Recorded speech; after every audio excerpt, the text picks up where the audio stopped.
Bonsoir, il y a 30 ans, presque jour pour jour, Mao Zedong mourait. La fin d'un homme, mais surtout la fin d'une période clé de l'histoire de la Chine. Un quart de l'humanité, une humanité presque oubliée. Que s'est-il passé pendant toute cette période sous le pouvoir absolu de Mao? Aujourd'hui, la Chine, pays en plein développement, tournée vers l'avenir, n'a plus beaucoup de rapport avec le pays exsangue, pauvre et affamé que Mao a laissé à ses héritiers. Le seul fil rouge entre ces deux Chines, à 30 ans d'écart, c'est Mao lui-même, car les Chinois n'ont pas oublié le grand timonier, même s'ils veulent occulter ses crimes. En effet, Mao a fait plus de morts dans son propre pays, des millions, qu'aucun autre dirigeant au monde, plus que Staline ou Hitler. Mais de toute façon, il a marqué l'histoire. Ce soir et demain soir, donc, une série de films qui fait événement en Europe, mais aussi en Chine, avec des témoignages inédits et des documents exceptionnels, jamais encore vus à la télé. Arte raconte Mao. 1911. Mao assiste à la chute de la dynastie mandchoue et au chaos des guerres intestines. Le jeune activiste oscillera entre parti communiste et cause nationaliste et pressentira le formidable potentiel révolutionnaire de la paysannerie. Au terme de la longue marche, il deviendra le chef incontesté du Parti communiste chinois, le futur grand timonier de la Chine. 1er octobre 1949, Mao proclame l'avènement de la République populaire de Chine. Le culte de la personnalité est un rouage essentiel à l'image du voisin soviétique. Ces réformes n'ont pas toujours l'effet escompté. La campagne d'autocritique des sans-fleurs engendre une répression féroce et la période du grand bond en avant affamera la Chine comme jamais. Dans quelques jours, la Chine va célébrer dignement le 30e anniversaire de la mort de Mao. En revanche, le 16 mai dernier, c'était le 40e anniversaire de la révolution culturelle. Et là, blackout total à Pékin, pas la moindre célébration nulle part. Paradoxe? Certainement. C'est toute l'ambiguïté de la mémoire et de l'histoire en Chine. À l'occasion des 30 ans de la mort de Mao, il n'y aura pas de débat critique. Car Mao Zedong est en Chine l'objet d'un véritable culte. On vient se recueillir sur les lieux importants de sa vie. C'est le tourisme rouge, comme on l'appelle, et il suscite une vraie ferveur populaire, notamment chez les jeunes. Alors faut-il oublier les millions de morts de la révolution culturelle et la terreur des gardes rouges? Sûrement pas. L'ambition des auteurs des 4 films que vous allez voir ce soir et demain n'est pas de juger Mao pour ses crimes, mais de le replacer dans la longue durée de l'histoire chinoise. Pour cela, Philippe Short, déjà auteur d'une monumentale biographie qui fait autorité, et le réalisateur Adrian Maben ont eu accès à des sources nouvelles, à des documents, des archives officielles chinoises qui n'avaient jamais été montrées. Et ils ont interviewé des témoins clés qui n'avaient jamais parlé, comme la petite fille de Mao ou son ancien valet de chambre. Le premier épisode qu'on va voir maintenant raconte les 40 premières années de la vie de Mao, de sa naissance dans une famille de paysans aisés jusqu'à sa prise de contrôle totale du Parti communiste chinois. Avec un épisode décisif, la longue marche, que la légende a sûrement embellie, mais qui a permis de mettre l'armée rouge à l'abri dans les montagnes. Et dans ce premier film, on se rend compte que l'enfance de Mao, homme du XXe siècle, s'enracine dans une Chine encore médiévale.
Cet après-midi du samedi 18 septembre 1976, la Chine s'arrête.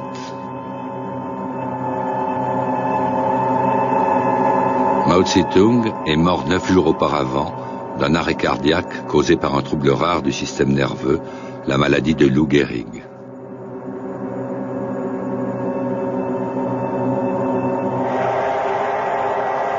quart de l'humanité s'incline pour rendre un hommage silencieux à l'homme qui, aussi loin qu'on s'en souvienne, a tenu leur vie au creux de sa main.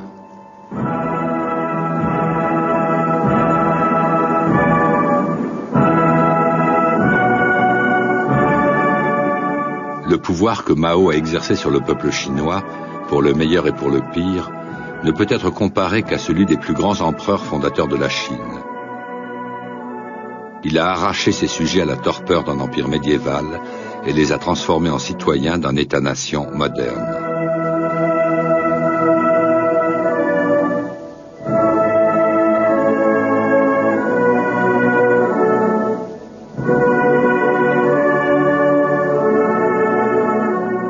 Les cérémonies funèbres à travers tout le pays sont à l'échelle de ses réalisations et du caractère impitoyable et résolu avec lequel il les a accomplies.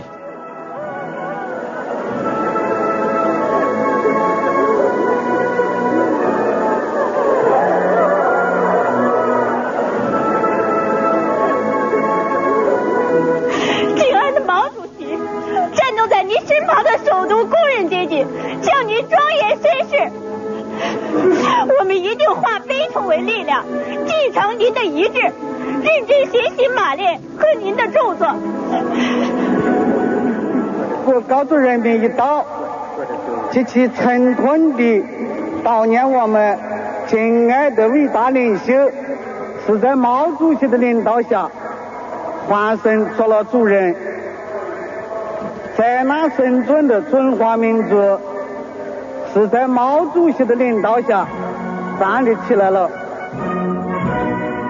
Cependant, au milieu de la précision militaire de ces scènes d'une nation affligée, peu de Chinois ressentent un quelconque sentiment personnel de perte. Ils tremblent devant la peur de l'inconnu. Pendant la turbulence des décennies précédentes, Mao était la seule constante de leur vie. Maintenant, il n'est plus là.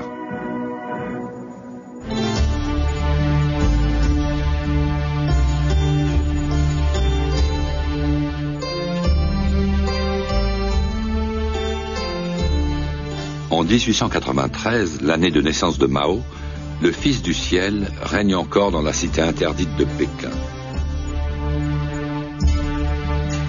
Sur le trône du dragon, l'empereur Guangxu fait de timides tentatives de réforme pour permettre à la Chine de faire face aux défis des puissances étrangères plus modernes.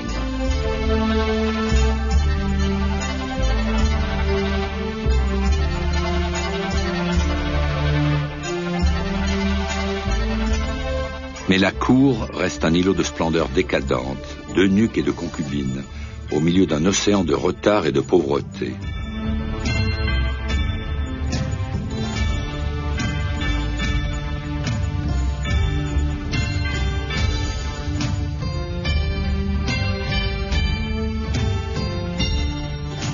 Tandis que l'impératrice douairière et sa suite s'amusent dans les lieux impériaux de plaisir, sur les lacs du palais d'été, la grande masse des Chinois se bat pour survivre. Dans les provinces de l'intérieur où Mao grandit, il n'y a pas de bateau à vapeur, pas de chemin de fer, pas d'électricité. Et les mandarins s'opposent à ce genre de choses, de peur qu'elles ne dérangent les forces naturelles qui, depuis toujours, gouvernent la vie des Chinois.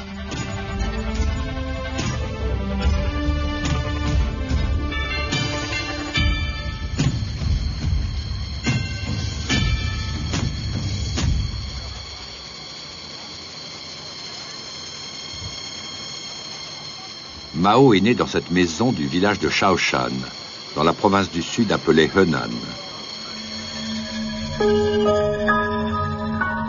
Il a 2 frères cadets. Ses parents sont des paysans, mais la taille de l'habitation familiale montre clairement qu'ils sont beaucoup plus aisés qu'il ne voudra bien l'admettre plus tard. Mao et ses frères ont chacun leur chambre. Son père, dont il critique l'avarice, aspire au statut de petit propriétaire terrien.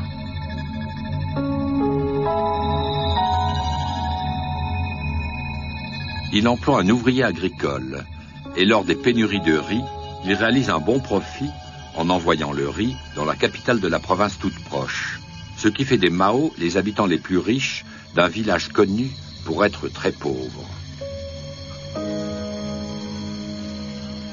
到唐说这谁呀？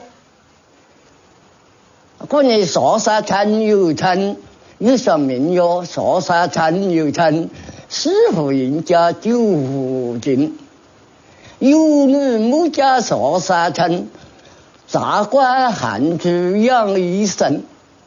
毛主席嘞，后来他就毛主席这对手，开山为教生。 啊，居民为孝，居啊么叫嘞？居民为孝，才生教，改完南征北虎娘。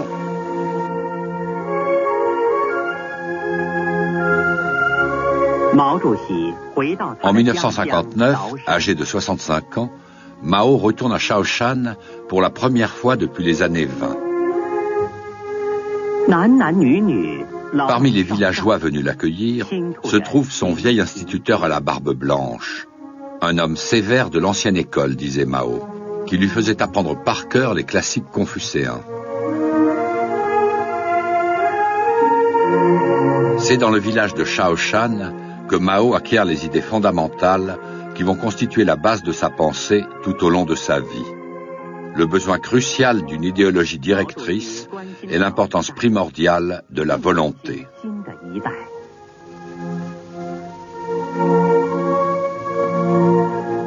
Les parents de Mao sont inhumés sur un flanc de coteau tout proche. Marxiste ou pas, le fils respectueux retourne s'incliner devant leur tombe.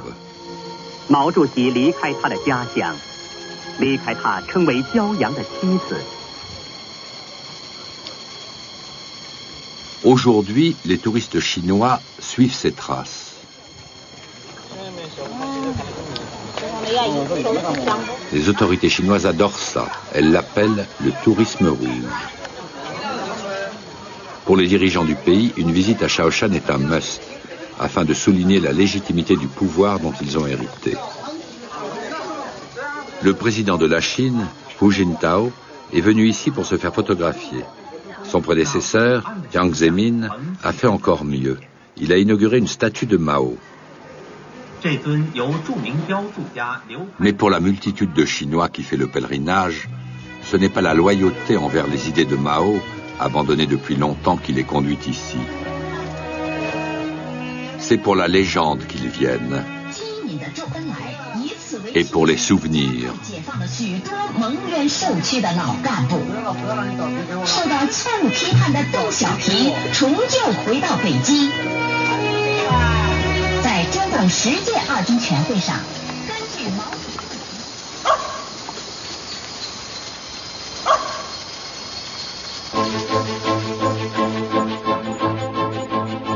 Au printemps 1911, Mao part pour Changsha, la capitale de la province. Il va étudier à l'école secondaire. En char à bœuf, il fallait compter 2 jours. Aujourd'hui, moins de 2 heures. Pour un adolescent arrivant de sa campagne, Changsha, à la veille de la Révolution, est un lieu d'émerveillement. Les lettrés, mandarins et intellectuels cultivent le raffinement. Mais la natte que tous les hommes doivent porter sous peine de mort rappelle de façon humiliante leur allégeance à un empereur mandchou considéré comme non chinois.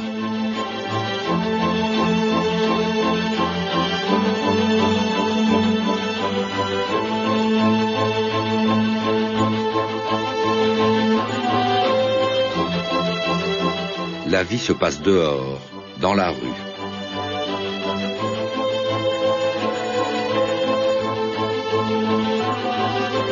L'un des numéros les plus populaires, un homme introduit un serpent vivant dans son nez et le ressort par la bouche.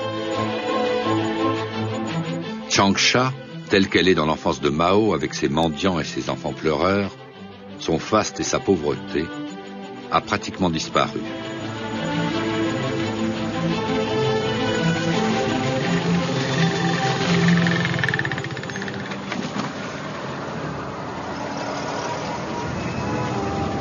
Moins de 6 mois après l'arrivée de Mao, les Mandchous, haïs, sont renversés.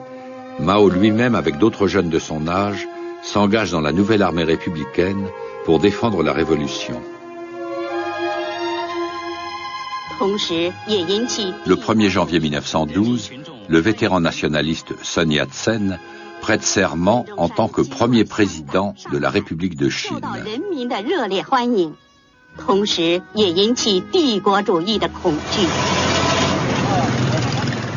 Pendant 6 ans, Mao suit une formation de professeur dans l'une des nouvelles écoles normales d'inspiration occidentale. Il forme un groupe d'études politiques dont les membres discutent avec ardeur de la façon de moderniser la Chine. Mais l'époque est agitée. Après l'effondrement de l'Empire, les seigneurs de guerre chinois veulent prendre le pouvoir. L'une des factions les plus importantes est conduite par un général chrétien excentrique qui baptise ses troupes avec une lance d'incendie et prétend que le chemin de la sainteté passe par la propreté. Mais quelle que soit leur singularité, le point commun entre tous ces seigneurs de la guerre est leur penchant pour la violence.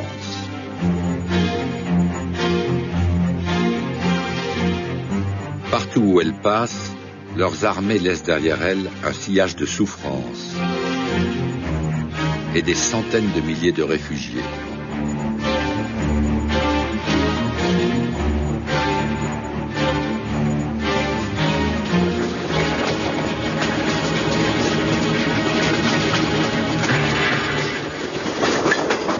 À l'automne 1918, Mao part pour Pékin. Il écrira plus tard que la ville ressemble à un creuset qui transforme tout le monde.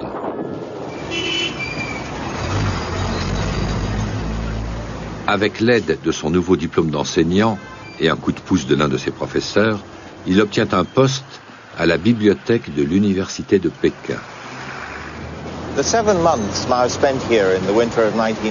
Les 7 mois que Mao passe à Pékin pendant l'hiver 1918 changent complètement sa façon de penser. La ville déborde de débats intellectuels sur l'anarchisme que Mao apprécie, le communisme, le libéralisme et tous les ismes auxquels on peut penser. Pour un jeune provincial, c'est une révélation.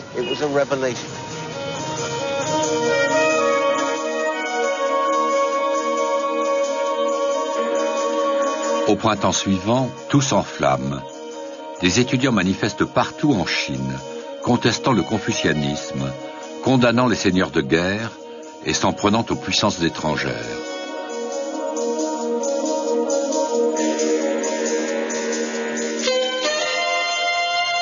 Ce mouvement, dit du 4 mai, est sévèrement réprimé. Les étudiants sont arrêtés. Les seigneurs de guerre réaffirment leur pouvoir. Mais le raz-de-marée du changement social et culturel qu'il déclenche marque le début de l'entrée de la Chine dans le monde moderne.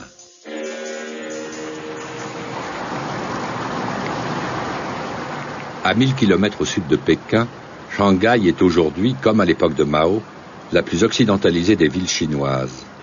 C'est ici, sur le fleuve Huangpu, après la première guerre de l'opium en 1840, que les Britanniques et les Français ont établi leur principale base commerciale. Dans les concessions étrangères, les Européens se comportent comme les maîtres de la création. Ils maintiennent leur propre force de défense avec des voitures blindées. Et ils cooptent de riches Chinois pour leur apprendre à singer les manières occidentales.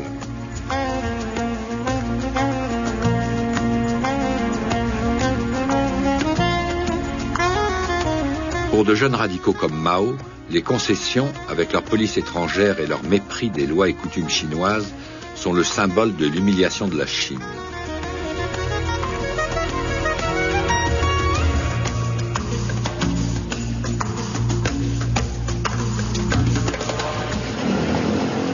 Cependant, ici aussi, il y a du bon. Parce que les concessions ne sont pas assujetties à la loi chinoise, elles permettent aux membres de la gauche chinoise de se rencontrer et de faire des plans à l'abri des seigneurs de guerre. Le bouillonnement d'idées du mouvement du 4 mai culmine 2 ans plus tard dans la concession française. Mao et 12 autres jeunes gens rencontrent 2 représentants de l'internationale communiste pour fonder le Parti communiste chinois. La séance inaugurale a lieu dans une école de filles fermée pour l'été. Puis ils se retrouvent chez le marxiste Li Hanjun avant de se retirer hors de la ville par crainte des indicateurs de la police. L'un d'après l'un des participants, ils prennent de nombreuses décisions radicales.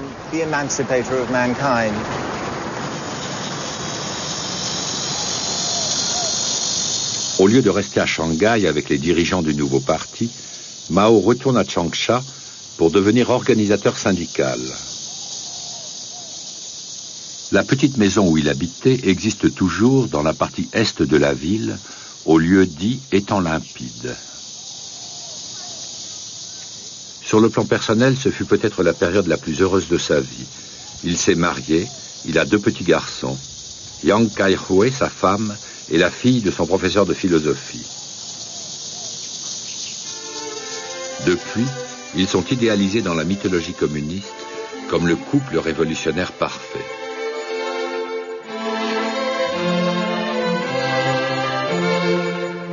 En 1924, Sun Yat-sen conclut une alliance entre les nationalistes et les communistes afin de mener une offensive militaire contre les seigneurs de guerre du Nord. Mais 1 an plus tard, il tombe malade. Il meurt. Sa disparition laisse la voie libre à un jeune officier nommé Chiang Kai-shek, qui devient son successeur à la tête du Parti nationaliste. Chiang se méfie davantage des communistes que Sun, mais garde son opinion pour lui. Pendant les mois qui suivent, il consacre son énergie à renforcer l'armée nationaliste. En juillet 1926, les troupes de Chiang quittent Canton au début de ce qu'on appellera l'expédition du Nord.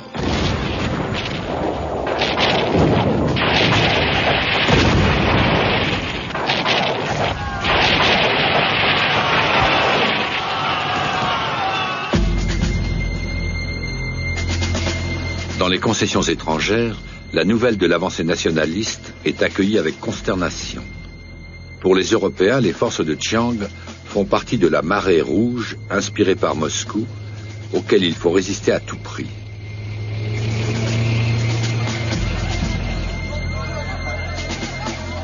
Dans la vieille ville, les partisans du Parti nationaliste descendent dans la rue pour manifester leur soutien. Un appel à la grève générale est lancé.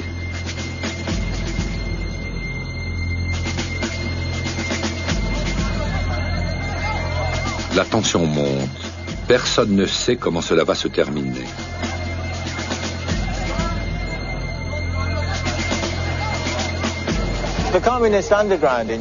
Le mouvement communiste clandestin de Shanghai est dirigé par un élégant jeune homme, plein de subtilité, issu d'une famille aristocratique. En fait, quelqu'un dont le caractère est à l'opposé de celui de Mao, mais qui deviendra son collaborateur le plus proche. Son nom est Zhou Enlai. C'est à Zhou qu'il revient d'agir lorsque, par une trahison magistrale, Chiang Kai-shek commence à faire arrêter et tuer ses alliés communistes.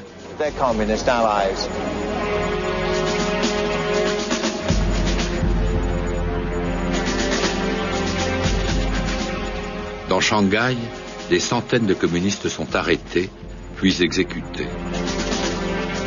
La répression s'étend jusqu'à Changsha, où les têtes coupées sont exhibées dans des paniers fixés sur des poteaux le long des rues.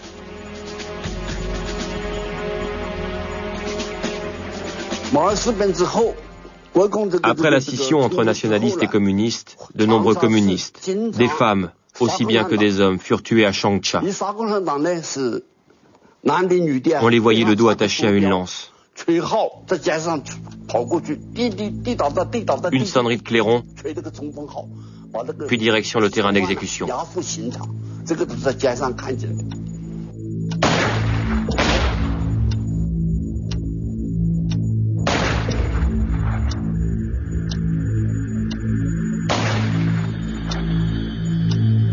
Comme toujours en période de trouble, les riches comme les pauvres cherchent refuge dans les concessions étrangères. Et au milieu de cette tragédie, il y a des drames personnels. Zhou Bingde est l'une des très rares personnes en Chine à savoir ce qui est arrivé à Zhou Enlai et à son épouse Deng Yingchao, son oncle et sa tante. En 1927, ma tante était enceinte. Lorsque les contractions ont commencé, mon oncle devait aller à Shanghai. Les médecins, en utilisant les forceps, ont tiré trop fort et le bébé est mort. Après la trahison nationaliste et faute de pouvoir se reposer normalement, elle est devenue très nerveuse. Elle est tombée malade. Elle n'a jamais pu avoir d'autres enfants. Donc effectivement, mon oncle a sacrifié la possibilité d'avoir des enfants à la révolution chinoise.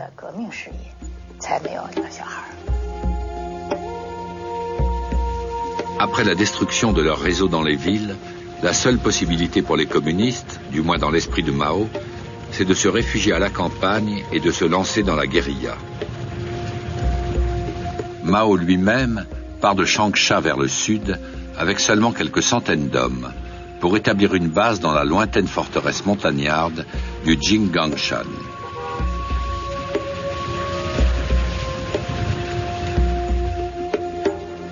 En chemin, il fixe à son armée un règlement de discipline interne qui, même s'il est parfois enfreint, est totalement nouveau pour la Chine. Tous les soldats sont volontaires. Les officiers n'ont pas le droit de battre leurs hommes. Les prisonniers doivent être relâchés. Rien, pas même une patate douce, ne doit être pris aux paysans.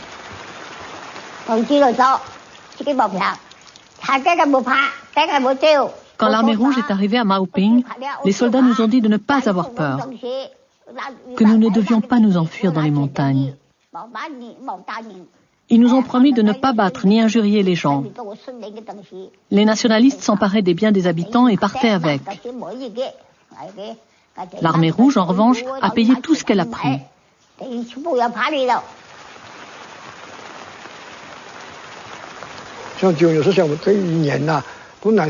La situation s'est améliorée après l'arrivée de l'armée rouge, parce qu'à ce moment-là, nous avons commencé à combattre les propriétaires terriens.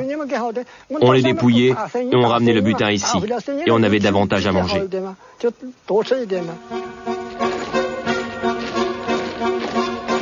Les 2 années suivantes, les nationalistes essaient à plusieurs reprises de déloger les troupes de Mao de leur bastion montagnard. Les forces de Chiang étaient mieux armées. Mais dans une zone qui comptait parmi les plus pauvres de Chine, Mao bénéficiait du soutien de la population locale et de l'ingéniosité des paysans.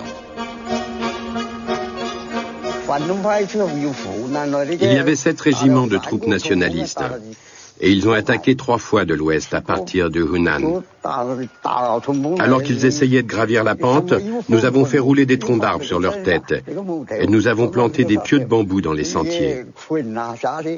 C'est comme ça que nous les avons vaincus.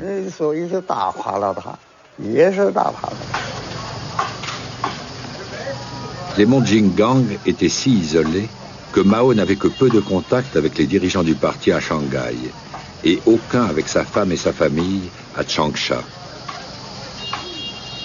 C'est ainsi qu'en 1928, une nouvelle compagne révolutionnaire entre dans sa vie. Elle a 18 ans et s'appelle He Zhijun.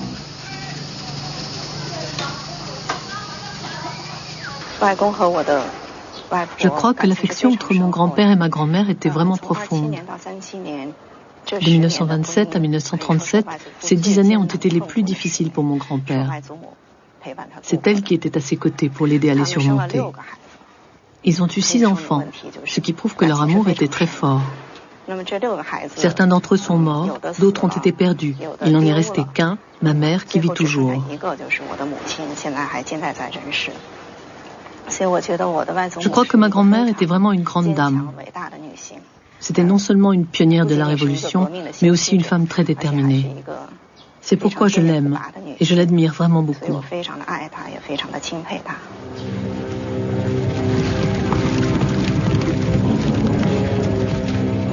En septembre 1931, le Japon, le petit Japon, rival de la Chine, envahit la Mandchourie. Soudain, le combat entre communistes et nationalistes paraît beaucoup moins important.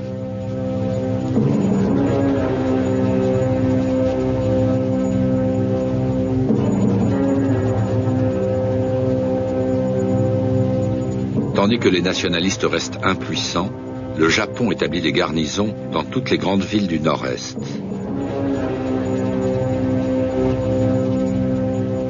Comme dirigeant fantoche de sa nouvelle colonie mandchoue, Tokyo nomme Puyi, l'ancien empereur chinois.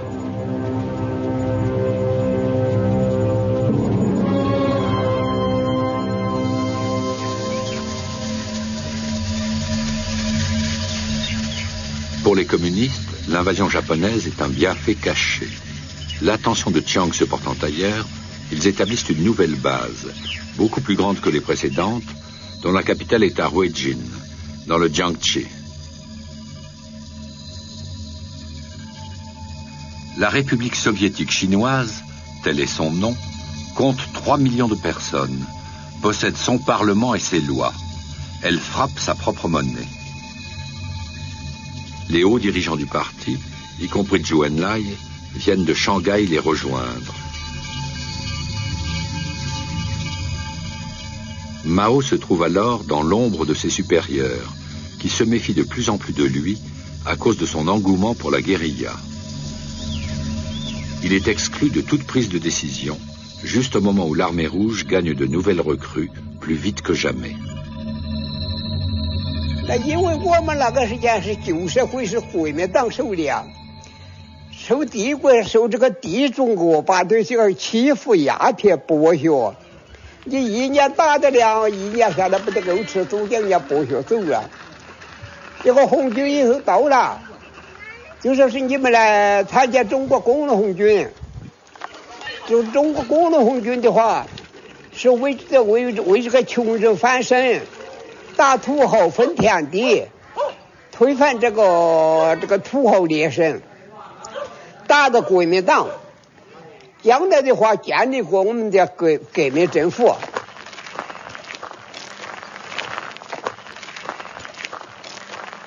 Il y a 75 ans, adolescent, Huang Jiadong rejoint l'armée rouge à Huejin.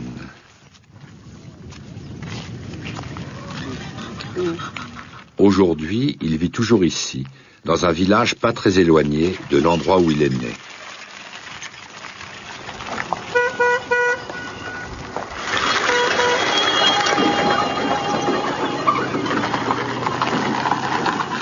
À 91 ans, il fait tous les jours 3 kilomètres à pied pour aller au magasin local et en revenir. Les jeunes gens de maintenant ne sont pas très différents de ceux de son époque, mais ils ont leurs priorités et peu de temps pour partager les souvenirs d'un vieil homme. Il est difficile d'imaginer ce que représentait le fait de recevoir un fusil et d'être expédié au combat le jour même de son engagement.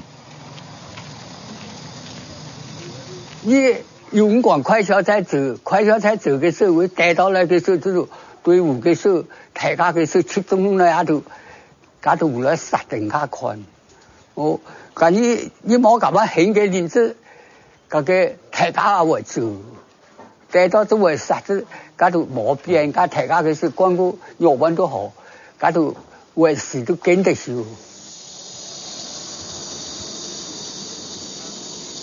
En 1932, les différents politiques de Mao avec les autres dirigeants l'ont contraint à aller vivre en disgrâce, dans un petit temple bouddhiste à quelques kilomètres au sud de Huejin. Les bâtiments, y compris la grotte où Mao et sa femme dormaient, n'ont pas changé et sont entretenus par une vieille religieuse. Mon père travaillait avec le président Mao et il l'a suivi dans le nord pour combattre les Japonais. Il m'a dit que le président Mao avait vécu ici et qu'il fallait que quelqu'un s'occupe de cet endroit. Ma mère était la nourrice de l'enfant du président Mao.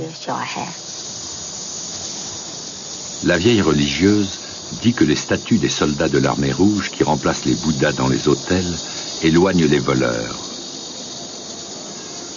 Mais elles n'ont pas été très utiles à Mao, demeuré en disgrâce durant le reste de son séjour à Ruijin.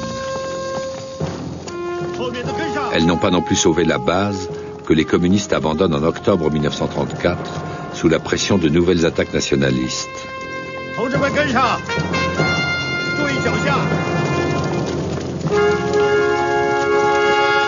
La retraite qui commence ce mois-là va les emmener sur quelques 10 000 kilomètres à travers la Chine et va entrer dans l'histoire comme l'une des plus grandes épopées militaires de tous les temps, la Longue Marche.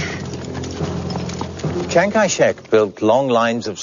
Kai-shek avait construit des forts en pierre tout autour de la base pour cerner les communistes. L'armée rouge réussit à passer à travers le filet. Tout allait beaucoup mieux que les dirigeants communistes n'avaient osé l'espérer. Trop bien, en fait. 500 kilomètres plus loin, Chiang Kai-shek referme son piège.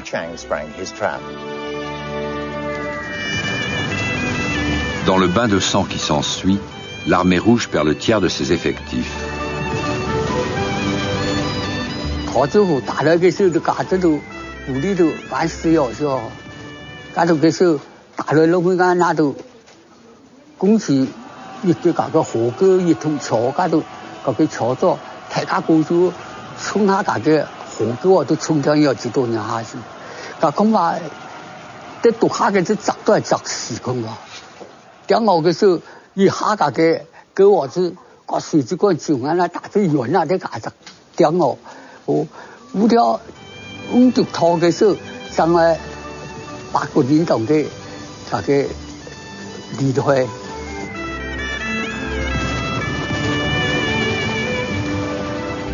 Aujourd'hui, à l'endroit même où l'armée rouge a traversé, s'élève un pont tout neuf.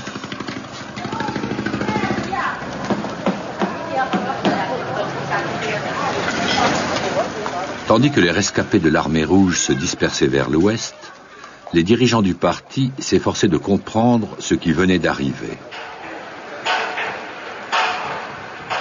Durant les 2 mois suivants, ils se sont demandé si, après tout, la tactique peu conventionnelle de guérilla de Mao n'était pas la meilleure. Les choses atteignent le point critique au mois de janvier, après la prise de Zuni par les communistes. Pour venir à bout des différends, le bureau politique se réunit dans la demeure abandonnée d'un seigneur de guerre.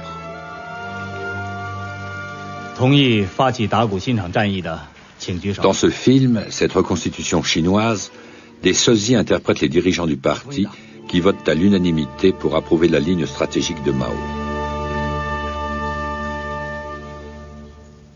La réalité n'était pas aussi simple. Zhou Enlai a endossé la responsabilité des erreurs militaires du bureau politique. Puis ils ont accepté, avec quelques réserves, que Mao retrouve un rang élevé dans la hiérarchie militaire. C'est la première étape de son ascension vers le sommet du pouvoir.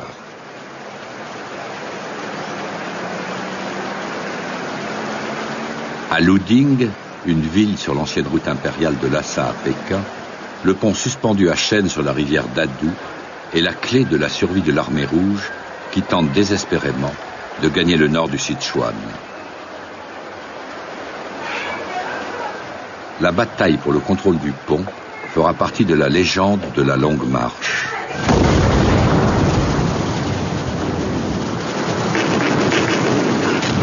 Les troupes nationalistes ont retiré une partie des planches. Le commandant communiste appelle des volontaires pour ramper le long des chaînes.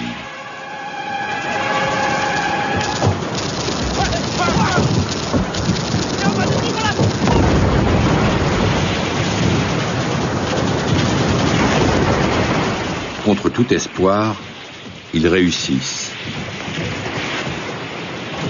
Ensuite, à 60 km vers le nord, ce sont les monts Tiachin, les grandes montagnes enneigées, que l'armée traverse par le chemin le plus direct et le plus abrupt, car Mao pense que c'est là que les nationalistes les attendent le moins.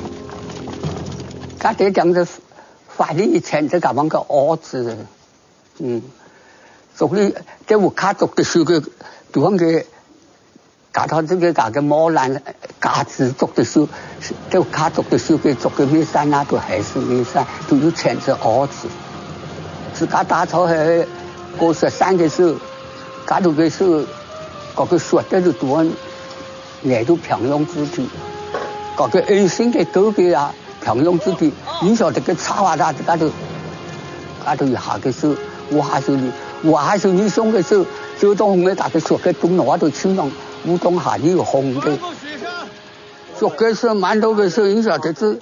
嗰個東邊條就是順前就考的時候嘅時候，這啲肉都考熟條，就家當個肉都下脫掉就，個骨頭都污到了泥呀呀，個眼珠嘅時候就嗰個削嘅時候，骨力嘅時候就家都污到了變到鄰邊就，嗰樣子普遍中有嘅時候就個眼珠因子按混熟條，嗰都咁樣清公係。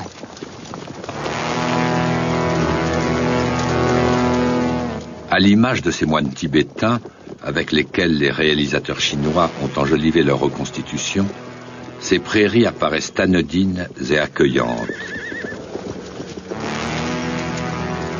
Mais les apparences sont trompeuses.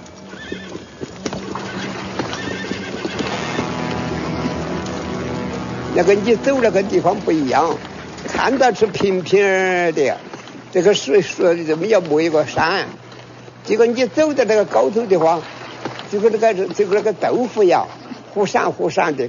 你散的这个地方人呢不敢多走，顶多走上2-3个人，再多走来的话，就把你一下落下去了。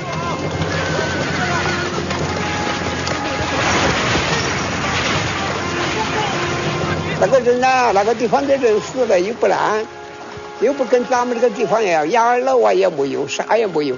人把它修干，一方面军前头走，也死的人呐，多修的干干的，就跟个养口了的样，还是那啥好活的，就成了不一样。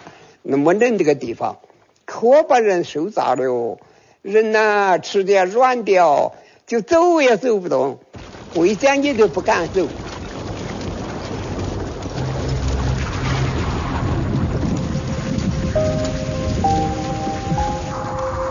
La longue marche. 86 000 hommes et femmes au départ, moins de 7 000 à l'arrivée. Comme les vétérans de la Première Guerre mondiale en Europe, les survivants de cette époque se compteront bientôt sur les doigts d'une main.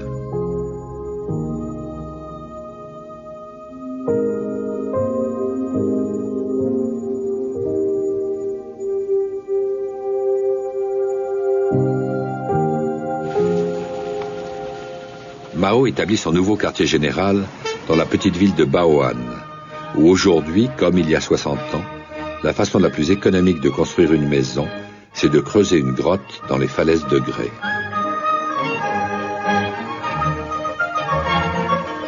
Les dirigeants communistes vont se baser dans cette région pauvre de la Chine du Nord-Ouest pendant 12 ans.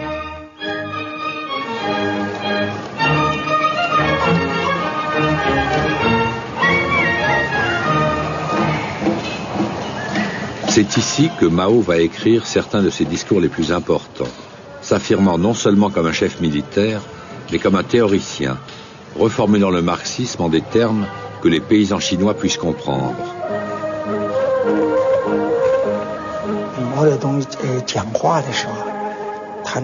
Lorsque Mao Tse-tung prononce un discours, il focalise l'attention de chacun. Bien qu'il parle le dialecte du Henan, les gens sont captivés. La langue qu'il parle est nouvelle, et il a le don d'expliquer des choses profondes d'une façon simple. Il parle au cœur des gens.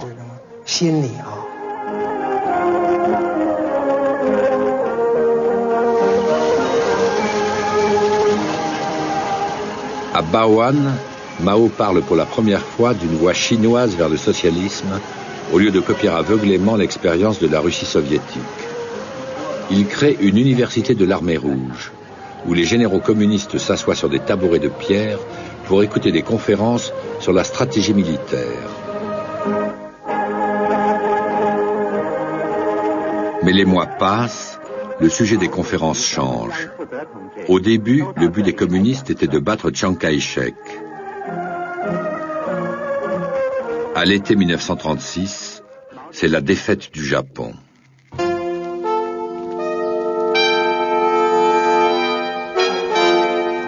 Mais le généralissime, c'est ainsi que se faisait appeler Chiang, a d'autres idées.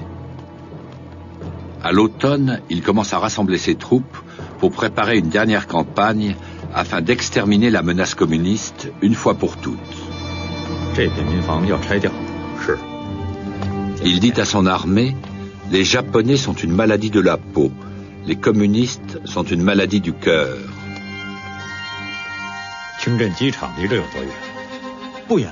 Du point de vue nationaliste, il n'avait pas tort.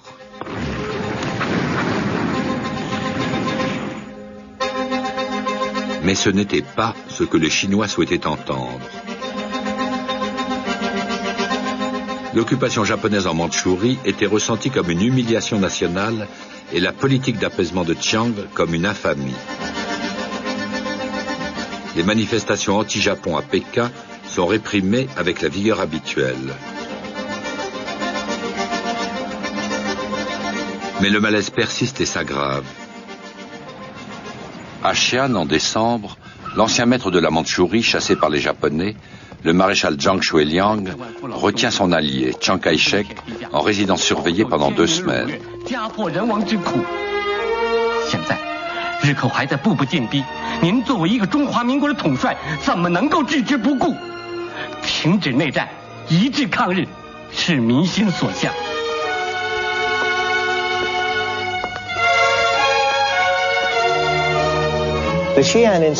L'incident de Xi'an ne change rien, et pourtant il change tout. Chiang Kai-shek affirma ensuite qu'il n'avait fait aucune promesse formellement. Mais entre les lignes, on lui a fait comprendre que même ses propres sympathisants perdaient patience. Tôt ou tard, il serait obligé de se battre contre les Japonais.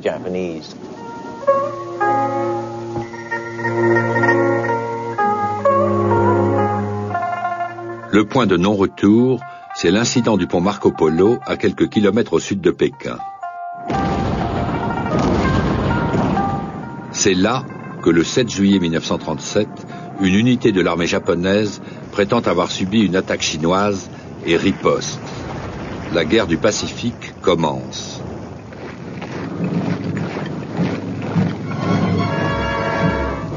Dans le nord-est, les troupes japonaises sont mobilisées depuis des mois.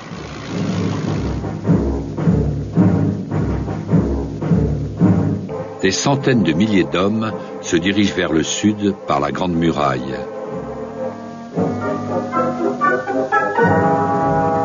Ils atteignent Pékin le 30 juillet et occupent la capitale sans qu'un seul coup de feu soit tiré.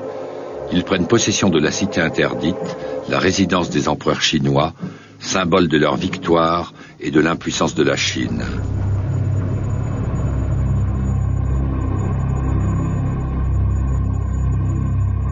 Dans les concessions étrangères de Shanghai, la population s'entraîne à utiliser les masques à gaz, dont les Britanniques équipent même leurs chiens.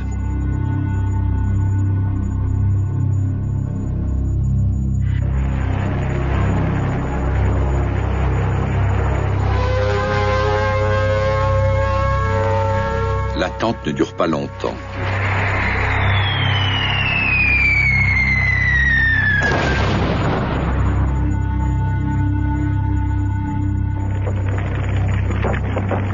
Shanghai tombe à la fin du mois d'août.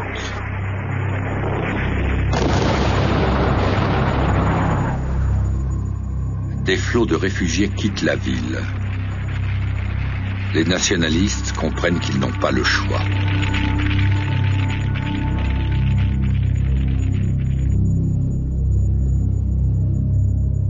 À contre-cœur, Chiang doit accepter l'alliance avec ses opposants communistes pour essayer de stopper l'avancée japonaise.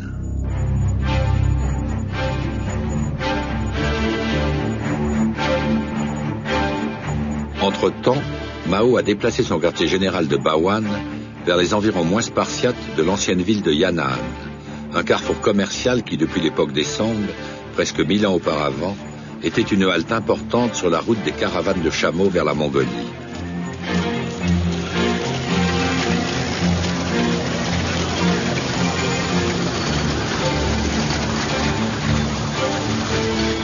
Aujourd'hui, Yan'an est une petite ville provinciale quelconque, semblable à des milliers d'autres en Chine.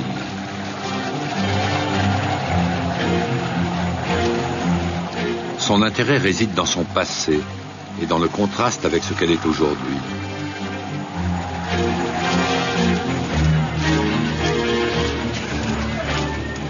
都没不洗脸，都是这个花脸，这个手上都那些黑夹夹，连肉也看不见，就是善变这个，我们到延安这个情况就是这样。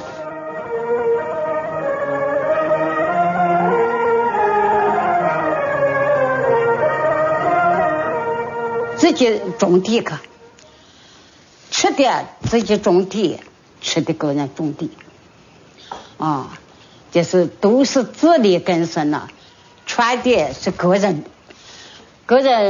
那棉花放的线线，自家就是织的一尺二的哈老布，就是穿的，就没有见过这行这么宽宽的布啊，就没有的。Cependant, la guerre continue. En décembre, les Japonais s'emparent de la capitale nationaliste Nankin. L'événement est célébré avec tout l'apparat, le cérémonial approprié à une armée impériale, savourant son triomphe.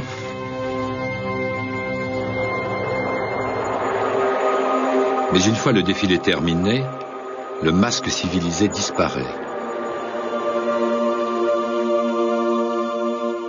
Nankin est pacifié avec une telle barbarie et une telle sauvagerie qu'aujourd'hui encore le gouvernement japonais refuse d'admettre les horreurs perpétrées par ses soldats.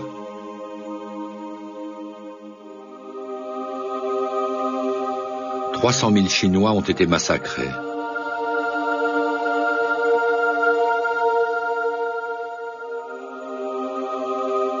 À la rumeur des atrocités japonaises, la population de la Chine centrale fuit. Chiang Kai-shek et son gouvernement aussi, jusqu'à Chongqing, qui devient leur capitale pendant la guerre.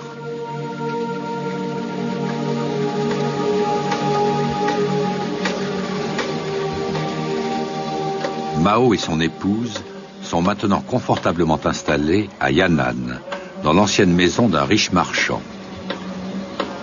Leur famille s'est agrandie, une petite fille est née, mais leur couple ne va pas fort.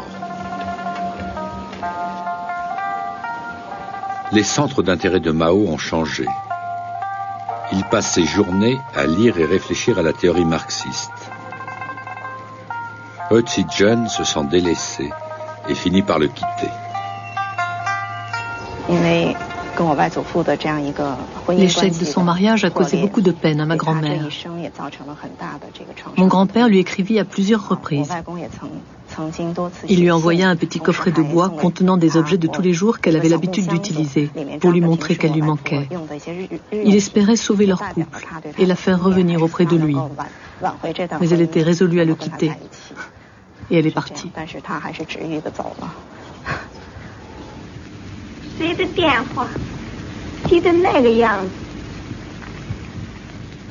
Dans le vide laissé par le départ de He Zhijun, s'engouffre une jeune actrice de Shanghai nommée Jiang Qing. Par la suite, elle essaiera de faire détruire tous les films dans lesquels elle est apparue.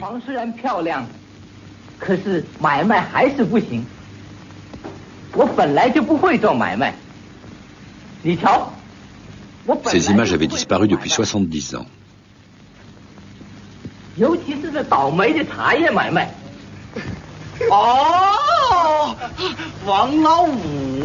Dans cette scène, elle joue le rôle d'une jeune ouvrière qui entend par hasard un entremetteur la demander en mariage à son père pour le compte d'un collègue de travail.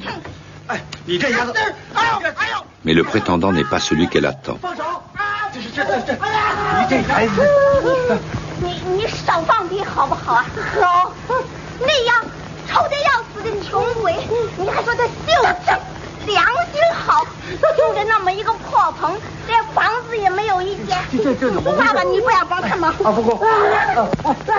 Plus tard, bien plus tard, elle deviendra enfin célèbre.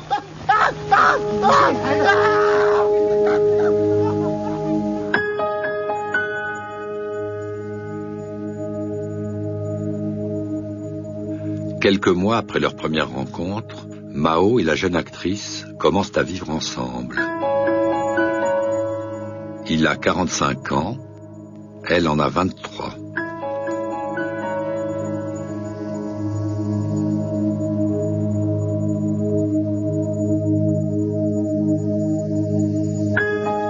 En privé, certains de ses collègues se demandent si c'est bien l'épouse qui lui convient.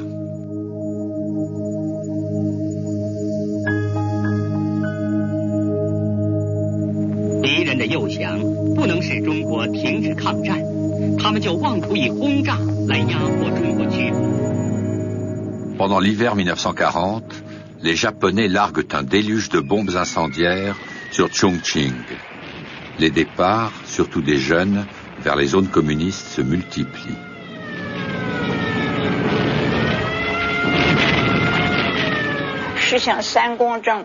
Leur politique était de tout détruire, tout brûler et tout piller. Tout le monde avait peur. On était jeunes, on ne savait pas ce qui se passait.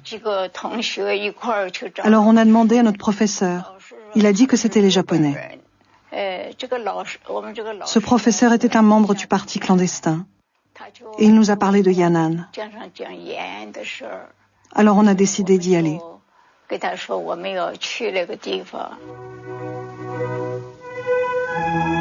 Les relations entre Yan'an et les nationalistes de Chongqing étaient souvent tendues.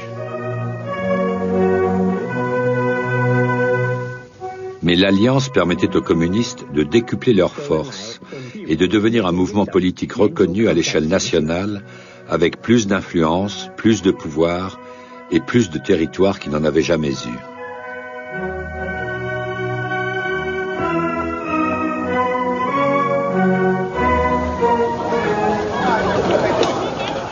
Le mythe de Yan'an attire chaque année des milliers de touristes chinois dans cette vallée étroite, à quelques kilomètres vers le nord, où Mao établit son quartier général après le bombardement de la ville. Il y avait même un jardin d'enfants, pour donner aux dignitaires en visite un aperçu du communisme à visage humain que le parti prétendait pratiquer.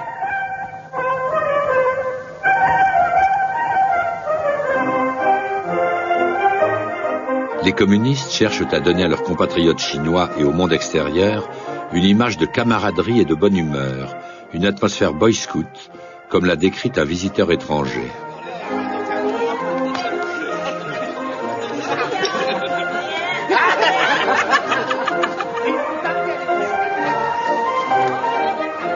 Aujourd'hui, pour la plupart des Chinois, les années Yan'an représentent l'âge d'or du communisme, lorsque le parti était une bande de frères et sœurs, prêts à accueillir tous les vrais patriotes. La réalité était un peu différente.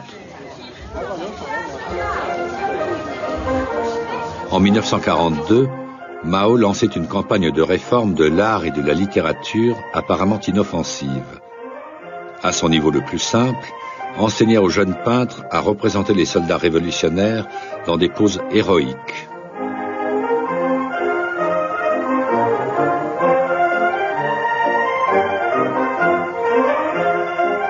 La campagne était fondée sur le principe stalinien, que Mao fait maintenant sien, l'art doit servir le parti. La réforme de l'art et de la littérature s'est généralisée dans le but de rectifier la pensée du parti tout entier. Les idées des rivaux de Mao étaient mises au pilori, leurs sympathisants dénoncés, et Mao reconnu comme l'autorité suprême.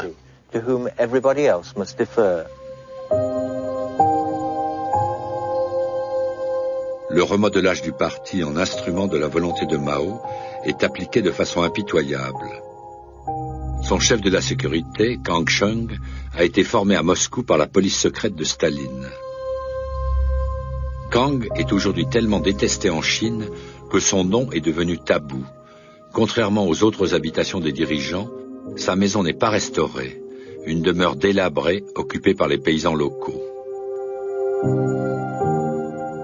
À la fin des années 30, Kang dirige le département social du comité central du parti. Comme son nom l'indique, ce département gère l'hôpital situé sur la colline en face.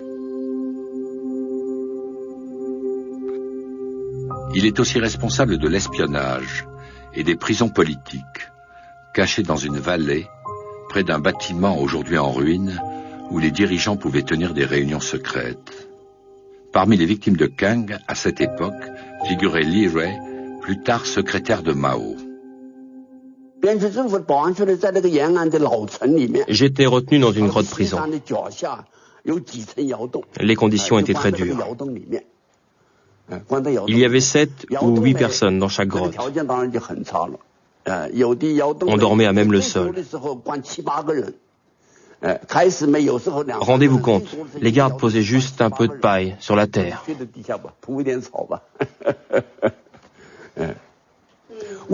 Ils nous interrogeaient pour obtenir des confessions par la force. Ils croyaient ce qu'on leur racontait. Le pire, c'est qu'ils utilisaient la torture. Pour Mao, c'est un mal nécessaire. Comme il l'a jadis écrit, la révolution n'est pas un dîner de gala.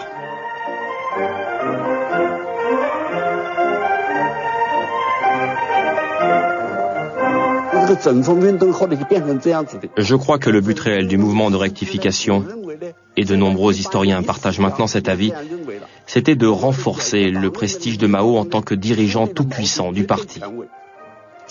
Il devenait la cristallisation de la voie correcte que chacun était obligé de suivre.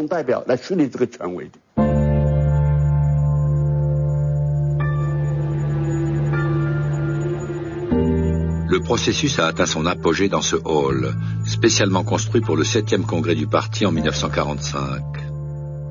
C'est là que Mao a reçu sa consécration, en présence de ceux qui avaient combattu à ses côtés. Officiellement, il était encore le premier parmi ses pairs. En fait, comme Liu Shaoqi, le numéro 2 du parti, le fait bien comprendre, il devient maintenant pour eux tous le symbole de la lutte communiste, l'objet d'un culte qui le compare au soleil qui se lève. Mais même les plus enthousiastes n'auraient jamais imaginé que 4 ans plus tard, il célébrerait la victoire à Pékin.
Mao a donc pris le pouvoir au sein du PC chinois.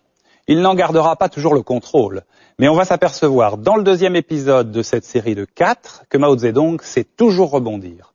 En cela, il est un exceptionnel stratège, quasiment machiavélique.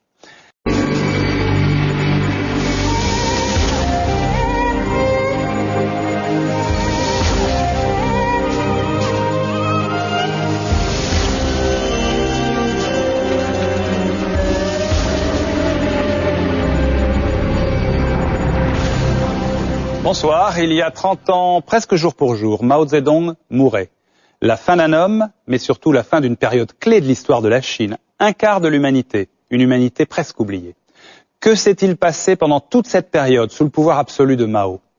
Aujourd'hui, la Chine, pays en plein développement, tournée vers l'avenir, n'a plus beaucoup de rapport avec le pays exsangue, pauvre et affamé que Mao a laissé à ses héritiers.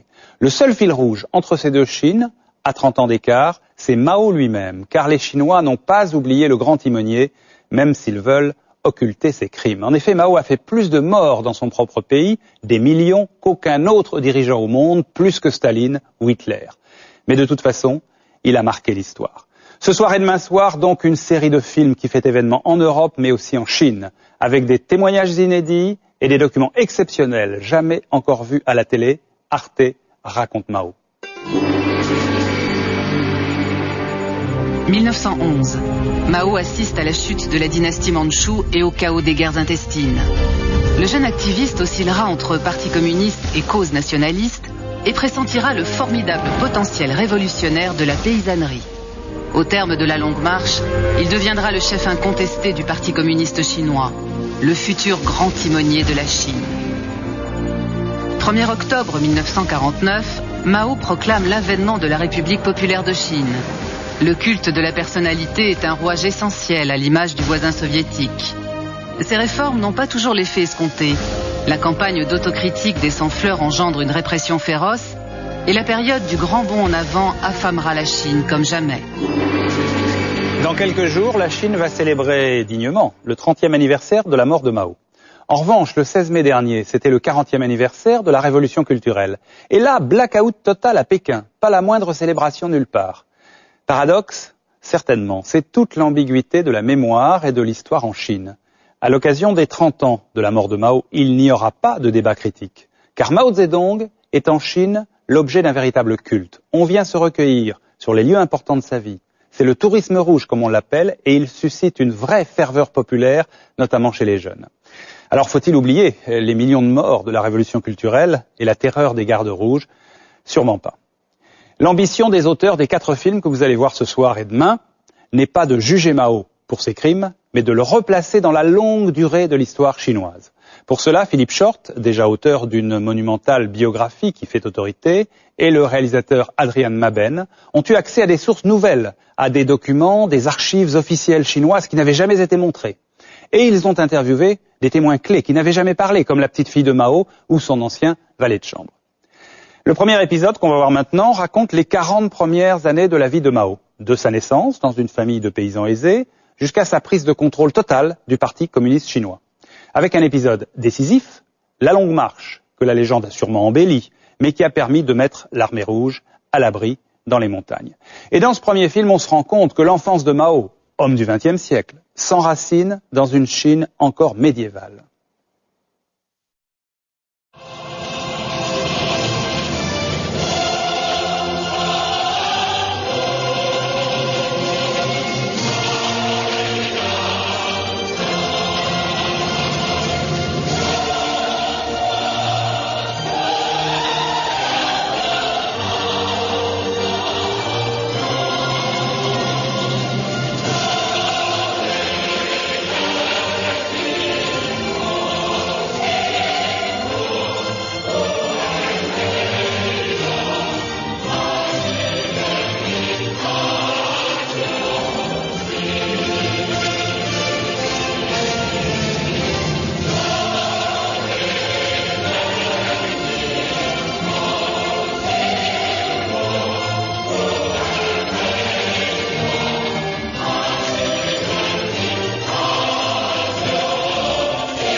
Cet après-midi du samedi 18 septembre 1976, la Chine s'arrête.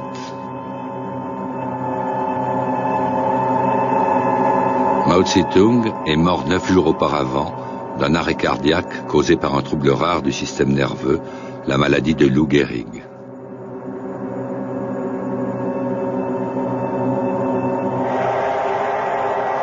Un quart de l'humanité s'incline pour rendre un hommage silencieux à l'homme qui, aussi loin qu'on s'en souvienne, a tenu leur vie au creux de sa main.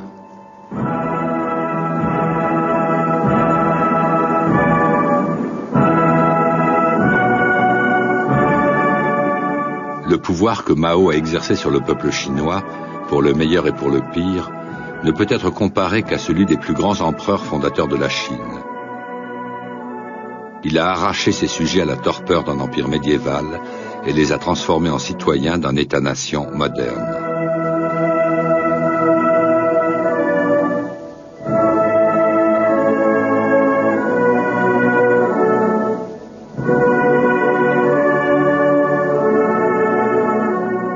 Les cérémonies funèbres à travers tout le pays sont à l'échelle de ses réalisations.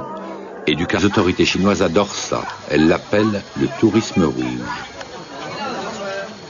Pour les dirigeants du pays, une visite à Shaoshan est un must, afin de souligner la légitimité du pouvoir dont ils ont hérité. Le président de la Chine, Hu Jintao, est venu ici pour se faire photographier. Son prédécesseur, Jiang Zemin, a fait encore mieux. Il a inauguré une statue de Mao. Mais pour la multitude de Chinois qui fait le pèlerinage, ce n'est pas la loyauté envers les idées de Mao, abandonnées depuis longtemps, qui les conduit ici. C'est pour la légende qu'ils viennent. Et pour les souvenirs.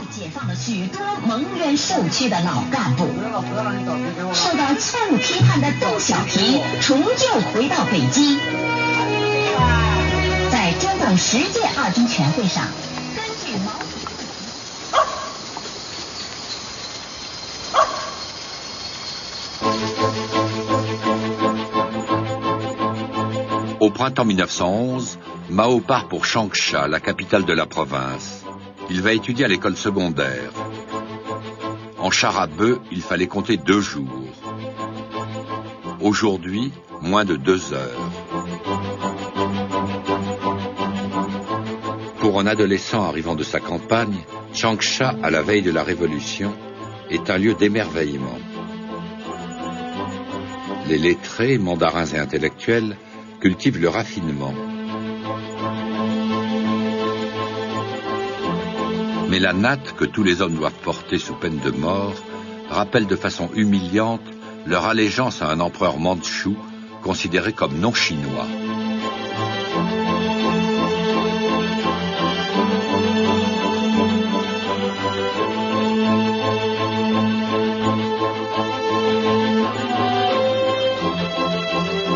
La vie se passe dehors, dans la rue.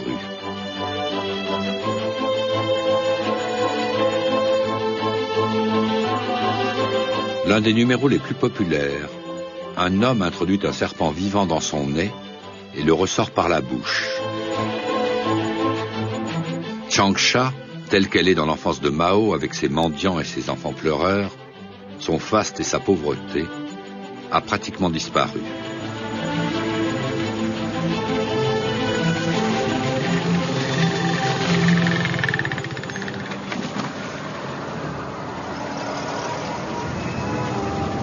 Moins de 6 mois après l'arrivée de Mao, les Mandchous, haïs, sont renversés. Mao lui-même, avec d'autres jeunes de son âge, s'engage dans la nouvelle armée républicaine pour défendre la révolution. Le 1er janvier 1912, le vétéran nationaliste Sun Yat-sen prête serment en tant que premier président de la République de Chine.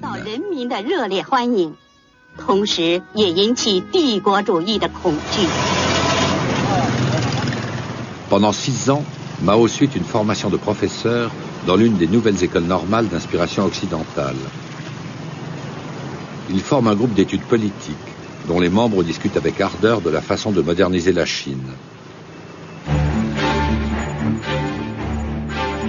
Mais l'époque est agitée. Après l'effondrement de l'Empire, les seigneurs de guerre chinois veulent prendre le pouvoir. L'une des factions les plus importantes est conduite par un général chrétien excentrique qui baptise ses troupes avec une lance d'incendie et prétend que le chemin de la sainteté passe par la propreté. Mais quelle que soit leur singularité, le point commun entre tous ces seigneurs de la guerre est leur penchant pour la violence.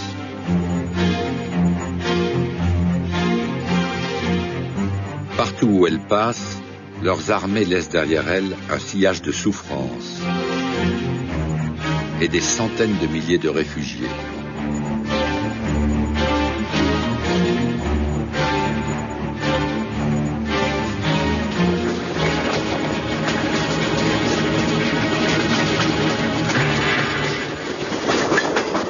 À l'automne 1918, Mao part pour Pékin. Il écrira plus tard que la ville ressemble à un creuset qui transforme tout le monde.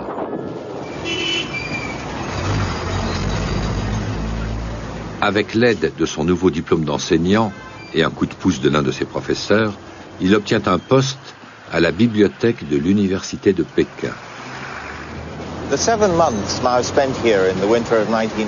Les 7 mois que Mao passe à Pékin pendant l'hiver 1918 changent complètement sa façon de penser. La ville déborde de débats intellectuels sur l'anarchisme que Mao apprécie, le communisme, le libéralisme et tous les ismes auxquels on peut penser. Pour un jeune provincial, c'est une révélation.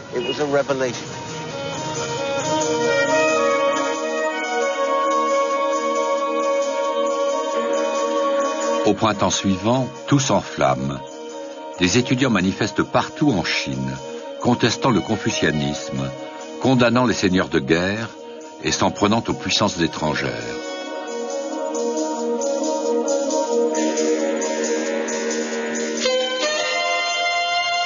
Ce mouvement, dit du 4 mai, est sévèrement réprimé.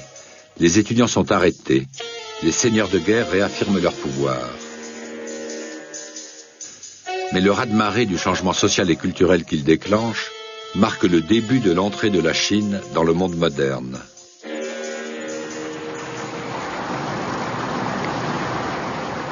À 1000 km au sud de Pékin, Shanghai est aujourd'hui, comme à l'époque de Mao, la plus occidentalisée des villes chinoises.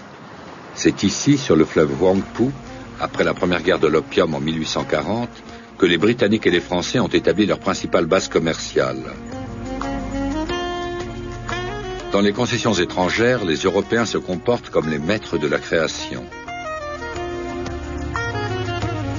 Ils maintiennent leur propre force de défense avec des voitures blindées. Et ils cooptent de riches Chinois pour leur apprendre à singer les manières occidentales.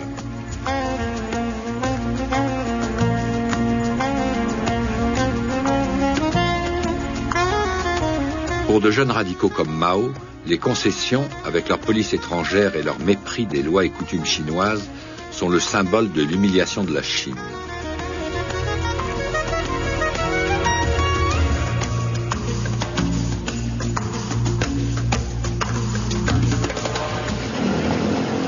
Cependant, ici aussi, il y a du bon.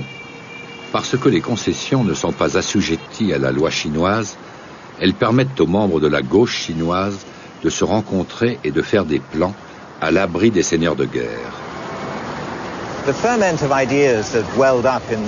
Le bouillonnement d'idées du mouvement du 4 mai culmine 2 ans plus tard dans la concession française. Mao et 12 autres jeunes gens rencontrent 2 représentants de l'internationale communiste pour fonder le Parti communiste chinois. La séance inaugurale a lieu dans une école de filles fermée pour l'été. Puis ils se retrouvent chez le marxiste Li Hanjun avant de se retirer hors de la ville par crainte des indicateurs de la police.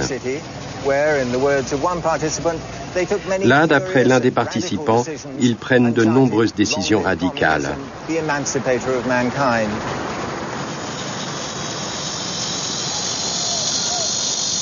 Au lieu de rester à Shanghai avec les dirigeants du nouveau parti, Mao retourne à Changsha pour devenir organisateur syndical.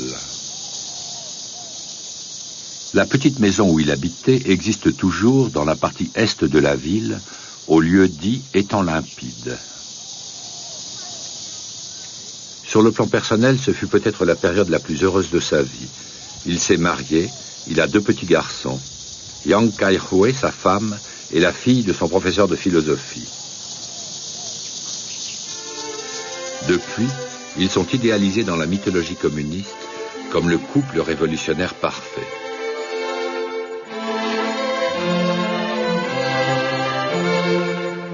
En 1924, Sun Yat-sen conclut une alliance entre les nationalistes et les communistes afin de mener une offensive militaire contre les seigneurs de guerre du Nord. Mais 1 an plus tard, il tombe malade. Il meurt. Sa disparition laisse la voie libre à un jeune officier nommé Chiang Kai-shek, qui devient son successeur à la tête du Parti nationaliste. Chiang se méfie davantage des communistes que Sun, mais garde son opinion pour lui.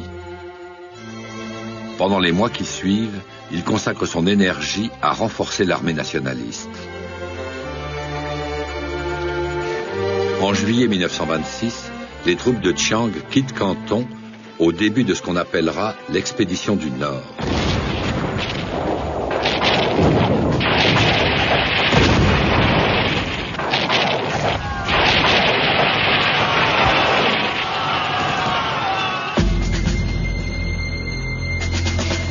Dans les concessions étrangères, la nouvelle de l'avancée nationaliste est accueillie avec consternation. Pour les Européens, les forces de Chiang font partie de la marée rouge inspirée par Moscou, auquel il faut résister à tout prix.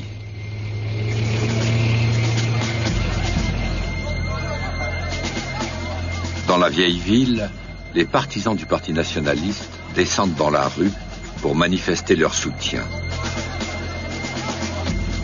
Un appel à la grève générale est lancé.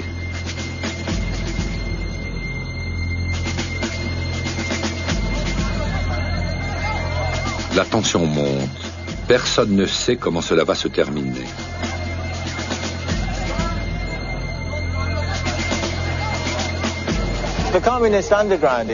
Le mouvement communiste clandestin de Shanghai est dirigé par un élégant jeune homme, plein de subtilité, issu d'une famille aristocratique. En fait, quelqu'un dont le caractère est à l'opposé de celui de Mao, mais qui deviendra son collaborateur le plus proche. Son nom est Zhou Enlai. C'est à Zhou qu'il revient d'agir lorsque, par une trahison magistrale, Chiang Kai-shek commence à faire arrêter et tuer ses alliés communistes.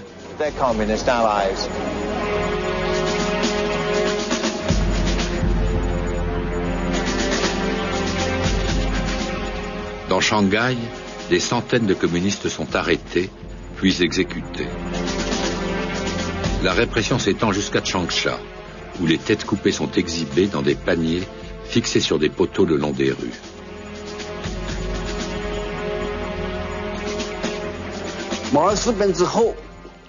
Après la scission entre nationalistes et communistes, de nombreux communistes, des femmes, aussi bien que des hommes, furent tués à Changsha. On les voyait le dos attaché à une lance. Une sonnerie de clairon, puis direction le terrain d'exécution.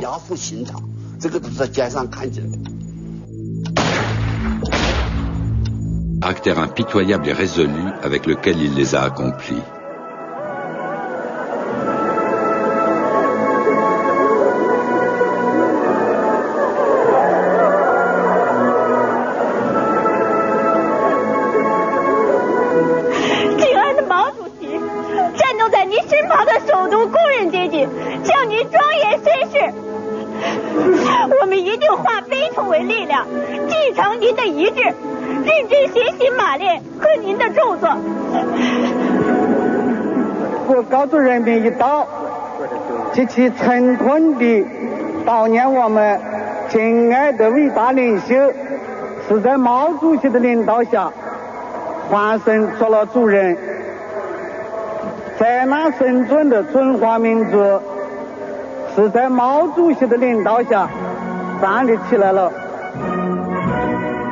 Cependant, au milieu de la précision militaire de ces scènes d'une nation affligée, peu de Chinois ressentent un quelconque sentiment personnel de perte. Ils tremblent devant la peur de l'inconnu. Pendant la turbulence des décennies précédentes, Mao était la seule constante de leur vie. Maintenant, il n'est plus là.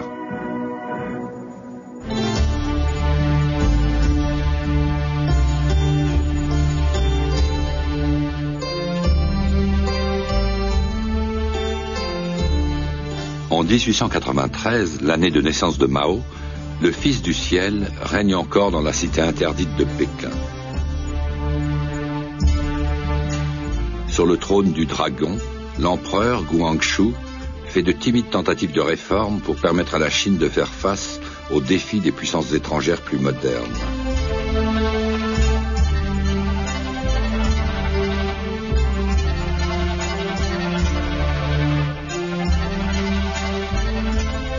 Mais la cour reste un îlot de splendeur décadente, d'eunuques et de concubines, au milieu d'un océan de retard et de pauvreté.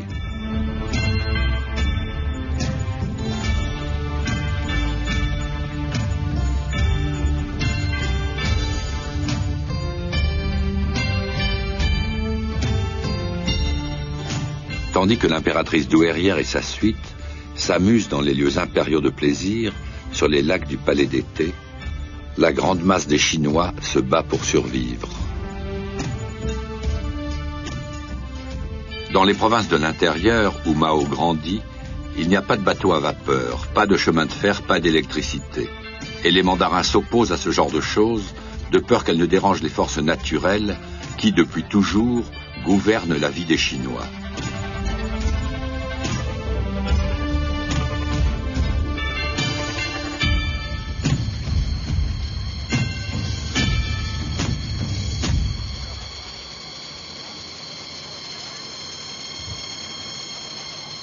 Mao est né dans cette maison du village de Shaoshan, dans la province du Sud appelée Henan. Il a 2 frères cadets. Ses parents sont des paysans, mais la taille de l'habitation familiale montre clairement qu'ils sont beaucoup plus aisés qu'il ne voudra bien l'admettre plus tard. Mao et ses frères ont chacun leur chambre. Son père, dont il critique l'avarice, aspire au statut de petit propriétaire terrien.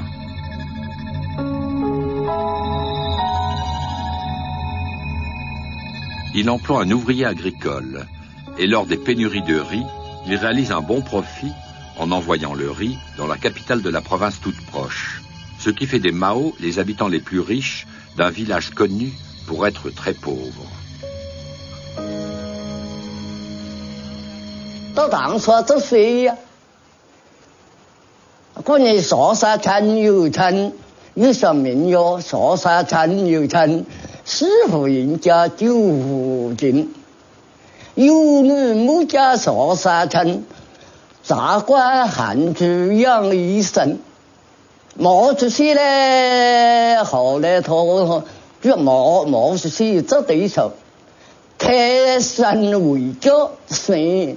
啊，居民为孝，居啊么叫嘞？居民为孝，开生叫，改完南征北虎娘。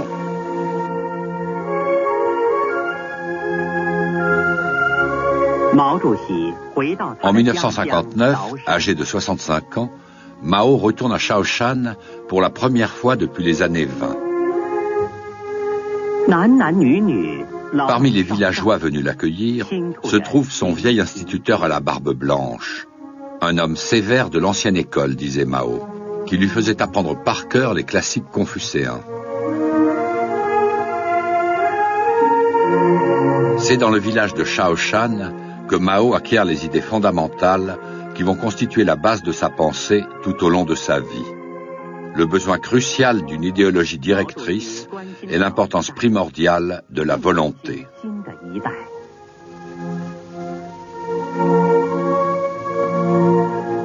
Les parents de Mao sont inhumés sur un flanc de coteau tout proche.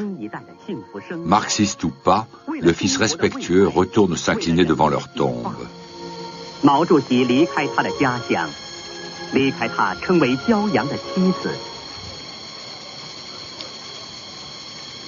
Aujourd'hui, les touristes chinois suivent ses traces.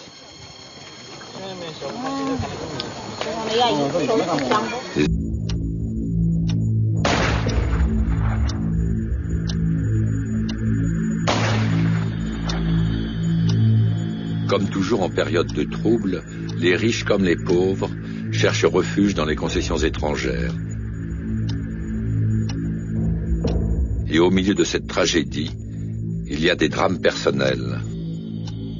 Zhou Bingde est l'une des très rares personnes en Chine à savoir ce qui est arrivé à Zhou Enlai et à son épouse Deng Yingchao, son oncle et sa tante. En 1927, ma tante était enceinte. Lorsque les contractions ont commencé, mon oncle devait aller à Shanghai. Les médecins, en utilisant les forceps, ont tiré trop fort et le bébé est mort. Après la trahison nationaliste et faute de pouvoir se reposer normalement, elle est devenue très nerveuse. Elle est tombée malade. Elle n'a jamais pu avoir d'autres enfants.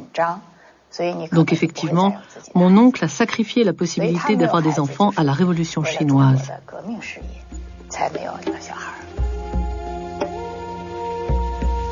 Après la destruction de leur réseau dans les villes, la seule possibilité pour les communistes, du moins dans l'esprit de Mao, c'est de se réfugier à la campagne et de se lancer dans la guérilla. Mao lui-même part de Changsha vers le sud avec seulement quelques centaines d'hommes pour établir une base dans la lointaine forteresse montagnarde du Jinggangshan.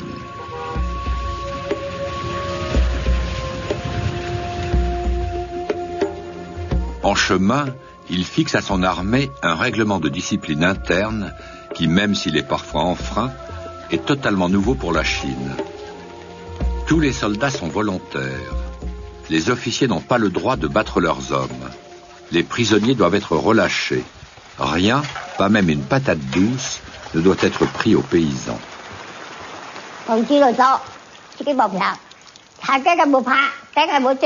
Quand l'armée rouge est arrivée à Maoping, les soldats nous ont dit de ne pas avoir peur, que nous ne devions pas nous enfuir dans les montagnes. Ils nous ont promis de ne pas battre ni injurier les gens. Les nationalistes s'emparaient des biens des habitants et partaient avec. L'armée rouge, en revanche, a payé tout ce qu'elle a pris.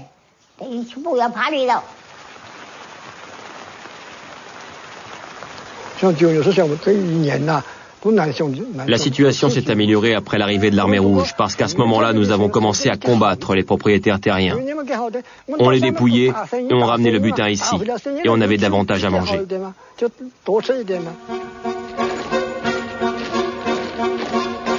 Les 2 années suivantes, les nationalistes essaient à plusieurs reprises de déloger les troupes de Mao de leur bastion montagnard. Les forces de Chiang étaient mieux armées. Mais dans une zone qui comptait parmi les plus pauvres de Chine, Mao bénéficiait du soutien de la population locale et de l'ingéniosité des paysans. Il y avait 7 régiments de troupes nationalistes et ils ont attaqué 3 fois de l'ouest à partir de Hunan. Alors qu'ils essayaient de gravir la pente, nous avons fait rouler des troncs d'arbres sur leur tête et nous avons planté des pieux de bambou dans les sentiers. C'est comme ça que nous les avons vaincus.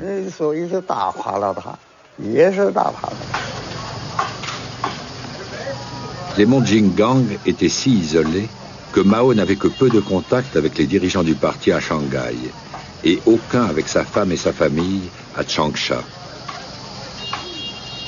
C'est ainsi qu'en 1928, une nouvelle compagne révolutionnaire entre dans sa vie.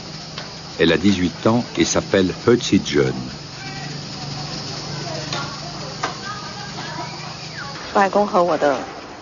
Je crois que l'affection entre mon grand-père et ma grand-mère était vraiment profonde. De 1927 à 1937, ces 10 années ont été les plus difficiles pour mon grand-père. C'est elle qui était à ses côtés pour l'aider à les surmonter. Ils ont eu 6 enfants, ce qui prouve que leur amour était très fort. Certains d'entre eux sont morts, d'autres ont été perdus. Il n'en est resté qu'un, ma mère, qui vit toujours. Je crois que ma grand-mère était vraiment une grande dame. C'était non seulement une pionnière de la Révolution, mais aussi une femme très déterminée. C'est pourquoi je l'aime et je l'admire vraiment beaucoup.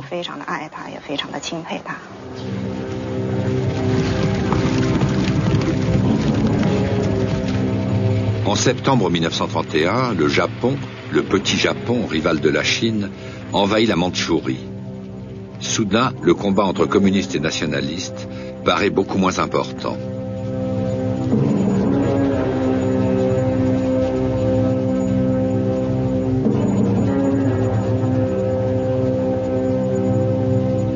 Tandis que les nationalistes restent impuissants, le Japon établit des garnisons dans toutes les grandes villes du Nord-Est.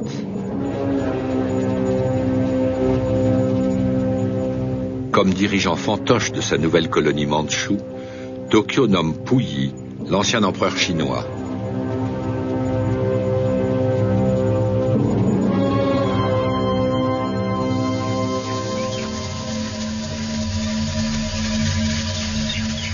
Pour les communistes, l'invasion japonaise est un bienfait caché. L'attention de Chiang se portant ailleurs, ils établissent une nouvelle base, beaucoup plus grande que les précédentes, dont la capitale est à Ruijin, dans le Jiangxi. La République soviétique chinoise, tel est son nom,